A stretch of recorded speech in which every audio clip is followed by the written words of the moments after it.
শুধু দর্শক মন্ডলী, আসসালামু আলাইকুম। আপনাদের মাঝে আজকে যে বিষয়টা নিয়ে আমি তুলে ধরতেছি সেটা হচ্ছে মিঠাপুকুরের একটি নামকরা মসজিদ, নাম হচ্ছে মডেল মসজিদ। মুসলিম ভাই ও বোনেরা সকলের প্রতি সালাম, আসসালামু আলাইকুম। আশা করছি সকলে ভালো আছেন। মহান আল্লাহ তাআলার অশেষ রহমতে আমিও অনেক ভালো আছি।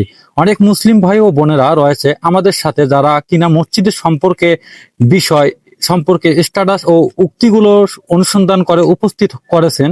তাদের জন্য আমি এই ভিডিওটা করতেছি। আপনাদেরকে জানাচ্ছি স্বাগতম। আশা করছি তাদের অনুসন্ধানকৃত তথ্য সংগ্রহ করতে পারবেন এই মসজিদ থেকে। পবিত্র স্থান হচ্ছে এই মসজিদ আল্লাহ তাআলার ঘর।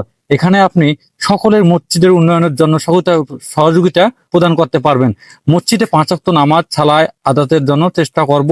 মসজিদ সম্পর্কিত বিষয় সম্পর্কে জানার উদ্দেশ্য এবং যে সমস্ত মুসলিম ও ভাই বোনেরা আমাদের সাথে যুক্ত হয়েছেন তাদের উদ্দেশ্যে আবারও সালাম জানাই ও প্রদান করতেছি, আসসালামু আলাইকুম। মুসলিম ভাই ও বোনেরা, ইসলাম সম্পর্কে ব্যাপক সচেতন ও ইসলামিক বিষয় সাম্প্রতিক তথ্য অনুসন্ধান করেন অনলাইনে থেকে জানার উদ্দেশ্য তাদের সহযোগিতায় আমরা মসজিদকে কেন্দ্র করে এই আলোচনাটি নিয়ে এসেছি। আশা করছি আপনাদেরকে এখন থেকে উপকৃত হবেন।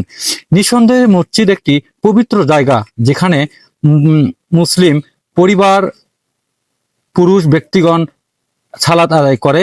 মসজিদ হচ্ছে পৃথিবীর অন্যতম সেরা একটি জায়গা এবং পৃথিবীর নিকৃষ্ট জায়গা হচ্ছে বাজার। এরপরেও মানুষ মসজিদ গিয়ে তাড়াহুড়া করে, সালাত আদায় করে বাহিরে আসার আগ্রহ দেখিয়ে থাকে, অর্থাৎ বাজারে অপ্রয়োজনীয়ভাবে সময় ব্যয় করতে থাকেন।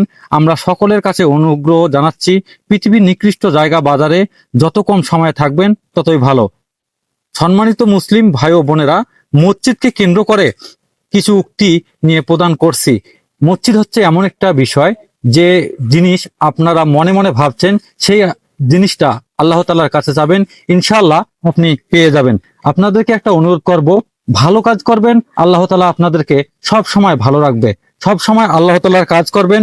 আপনি জীবনে সবকিছু সময়ে নির্জন এলাকায় থাকবেন বা আল্লাহকে ডাকবেন, আপনি দেখবেন আপনার আল্লাহ আপনাকে সফল দিয়ে থাকবেন। আমি সেটাই বলতেছি, আপনারা নামাজ পড়বেন, আল্লাহ তাআলার কাছে দোয়া করবেন, পৃথিবীর সব মানুষ যেন ইসলামের প্রতি অগ্রসর হয় এবং ইসলামের চিন্তা ভাবনা মাথায় থাকে। আমি চাই প্রতিটি মানুষ নামাজ আদায় করবে, ইনশাআল্লাহ।